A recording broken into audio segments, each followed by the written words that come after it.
बच्चों, हमने आपको पढ़ाया था आचार्य रामचंद्र शुक्ल के बारे में बताया था और उनके जन्म कब हुआ, मृत्यु कब हुई, ये सारी उनकी रचनाएं क्या क्या है, इन सारी बातों को आपको बताया था। समझ में आ गया होगा। तो आप क्या करिएगा कि आचार्य रामचंद्र शुक्ल का जीवन परिचय और उनको बताते हुए उनकी रचनाओं का उल्लेख कीजिए। इस प्रश्न को आप अपनी होमवर्क कॉपी में कर लीजिएगा।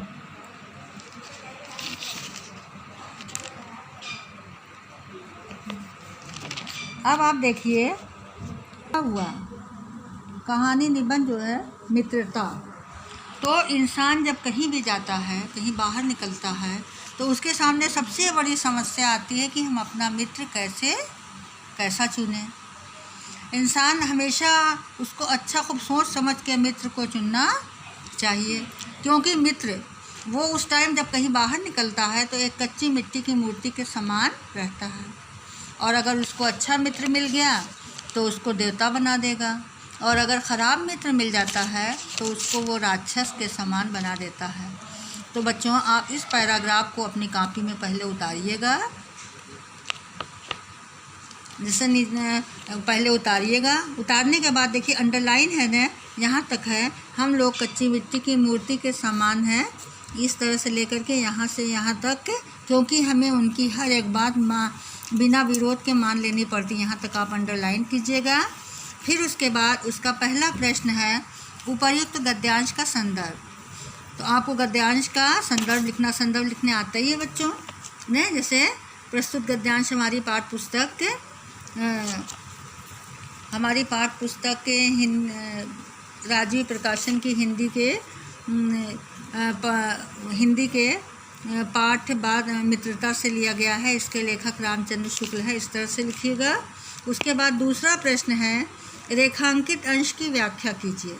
जितना आपने अंडरलाइन किया है, जितनी रेखांकित की है, जितनी को आपने अंडरलाइन किया है, उसका आपको व्याख्या लिखना है। उसके बाद तीसरा प्रश्न है हमें किन लोगों का साथ नहीं करना चाहिए।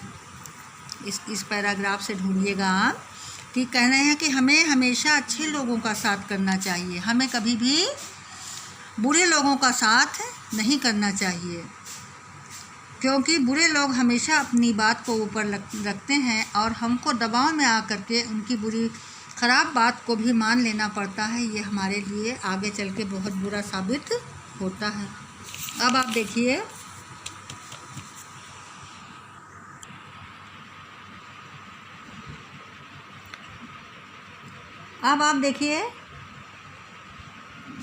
का कर लीजिएगा। उसके बाद आप करेंगे घा। इसका चौथा है यदि कोई बात नहीं है कि एक ही स्वभाव और रुचि के लोगों में ही मित्रता हो सकती है। ये कोई एक बहुत बड़ी बात नहीं, कोई ऐसी बात नहीं है कि दोनों मित्र एक ही समान स्वभाव के हों, दोनों की रुचि एक ही समान हो, ऐसा नहीं हो सकता है। ऐसे समाज में विभिन्नता देखकर लोग एक दूसरे की ओर आकर्षित होते हैं। समाज में तरह तरह के लोग रहते हैं, तरह तरह की चीज़ें होती हैं, विभिन्न प्रकार के लोग होते हैं, तो उनको देख करके भी लोग एक दूसरे की ओर आकर्षित होते हैं, मतलब उनका खिंचाव होता है। जो गुण हम में नहीं है, हम चाहते हैं कि कोई ऐसा मित्र मिले जिसमें वे गुण हो।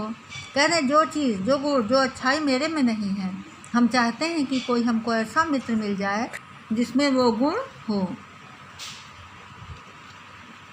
चिंताशील मनुष्य प्रफुल्लित चित्त का साथ ढूंढता है। जिसके अंदर जो इंसान चिंताहीन होता है, मतलब चिंता होती है, वो हमेशा चाहता है कि हमको कोई ऐसा खुश मिजाज या खुश मन वाला मित्र मिले। निर्बल बली का और धीर उत्साही का। कह रहे निर्बल हमेशा बलवान को, और वीर जो होता है हमेशा उत्साही का। उच्च आकांक्षा वाला चंद्रगुप्त युक्ति उपाय के लिए चाणक्य का मुँह ताकता था। कह रहे ऊंची आकांक्षा, ऊंची इच्छाएं रखने वाला चंद्रगुप्त भी चाणक्य का हमेशा मुँह ताकता था। नीति विशारद अकबर मन बहलाने के लिए बीरबल की ओर देखता था। जैसे अकबर हमेशा अपने मन बहलाने के लिए बीरबल की तरफ ही देखता था। तो ये भी पैराग्राफ अपने होमवर्क कॉपी में उतारिएगा और जो अंडरलाइन है उसको आप अंडरलाइन कीजिएगा, रेखांकित कीजिएगा। और फिर ये पहला प्रश्न है, उपर्युक्त गद्यांश का संदर्भ लिखिए। आपको हमने अभी संदर्भ बताया, उस तरह से संदर्भ लिखिएगा, पाठ का नाम, लेखक का नाम, उसको लिखिएगा। फिर गद्यांश के रेखांकित अंश की व्याख्या कीजिए। जिसको आप अंडरलाइन किए हैं, जिसको आप रेखांकित किए हैं, उसकी आपको व्याख्या करना है। और तीसरा है प्रश्न है, लेखक के अनुसार समाज में विभिन्नताएं देखकर लोग एक दूसरे की ओर क्यों आकर्षित होते हैं। लेखक क्यों कह रहा है? लेखक ने बताया है कि अगर समाज में तरह तरह की चीज़ें हैं, तरह तरह के लोग हैं, तरह तरह के स्वभाव के लोग हैं, तो उनको देख कर के लोग एक दूसरे की ओर क्यों आकर्षित होते हैं। इस प्रश्न का भी आप उत्तर दीजिएगा। अब आप देखिए,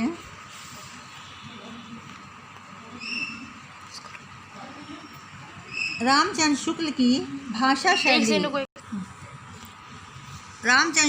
भाषा शैली स्पष्ट करते हुए उनकी साहित्यिक सेवाओं पर प्रकाश डालिए। इसको भी आप करिएगा। देखिए आप,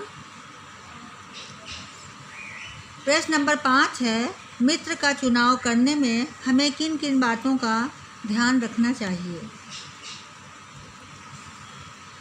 फिर है 7वां प्रश्न, देखिए, मित्र का चुनाव करने में लोग प्रायः क्या भूल करते हैं। मित्र का चुनाव करने में ज़्यादातर लोग भूल जाते हैं कि हमको कैसा मित्र चुनना चाहिए, कैसे स्वभाव का हो, क्या हो। इन सारी बातों को भूल करके वो गलत मित्र का कभी कभी चुनाव कर लेते हैं, जो इनके लिए बहुत ही हानिकारक होता है।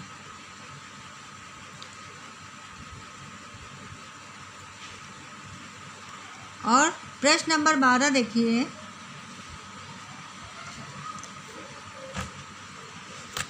प्रश्न नंबर 13 देखिए, कोमल, उपयुक्त, घन, गहरा, भारी शब्दों में प्रत्यय जोड़कर इनका संज्ञा रूप लिखिए।